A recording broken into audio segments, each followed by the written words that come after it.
नमस्ते, हमारे चैनल पर आप लोग का स्वागत है। मैं आप लोग को बजरंगबली का भजन लेकर आई हूँ। भजन पसंद है तो लाइक करिएगा, सब्सक्राइब करिएगा, शेयर करिएगा, कमेंट में बताइएगा कि भजन कैसा लगा।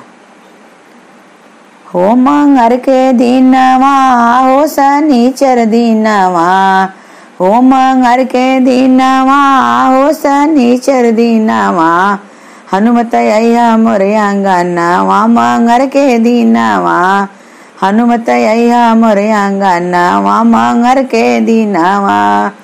ओ मंगर के दिनवा, ओ शनिचर दिनवा, ओ मंगर के दिनवा, ओ शनिचर दिनवा,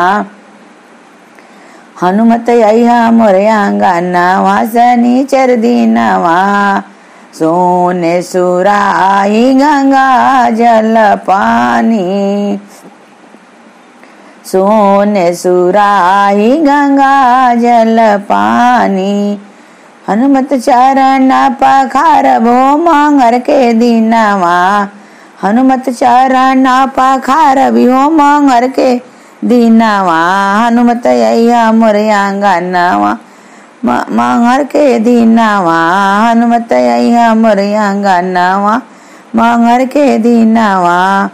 हो मंगर के दिनवा, हो शनिचर दिनवा, मंगर के दिनवा, हो शनिचर दिनवा, हनुमत अइहा मोरे आंगनवा, शनिचर दिनवा, हनुमत अइहा मोरे आंगनवा, शनिचर दिनवा।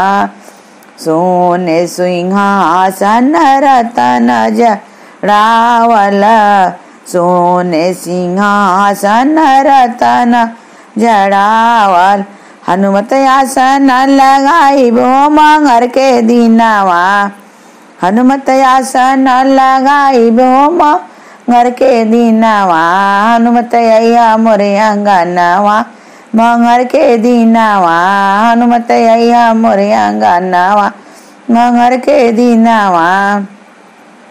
सोने के परात में लाल लाल लड्डू, सोने के परात में लाल लाल लड्डू, हनुमत भोगवा लगाइबो मंगर के दिनवा, हनुमत भोगवा लगाइबो मंगर के दिनवा, हनुमत अइहा मोरे आंगनवा, मंगर के दिनवा, हनुमत अइहा मोरे आंगनवा, शनिचर दिनवा।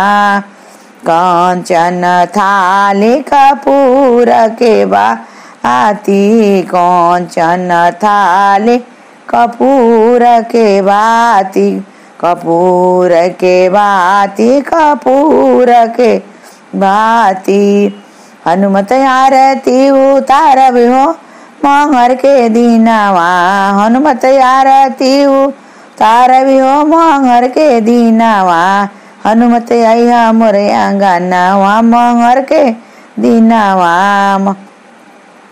टोला पड़ोसा से सखिया बोलाई, टोला पड़ोसा के सखिया बोलाई, सखिया बोलाई बो सखिया बोलाई, हनुमत भजन सुनाई हो मंगर के दिनवा, हनुमत भजन सुनाई हो शनिचर दिनवा, हनुमत अइहा मोरे आंगनवा, मंगर के दिनवा, हनुमत अइहा मोरे आंगनवा, शनिचर दिनवा।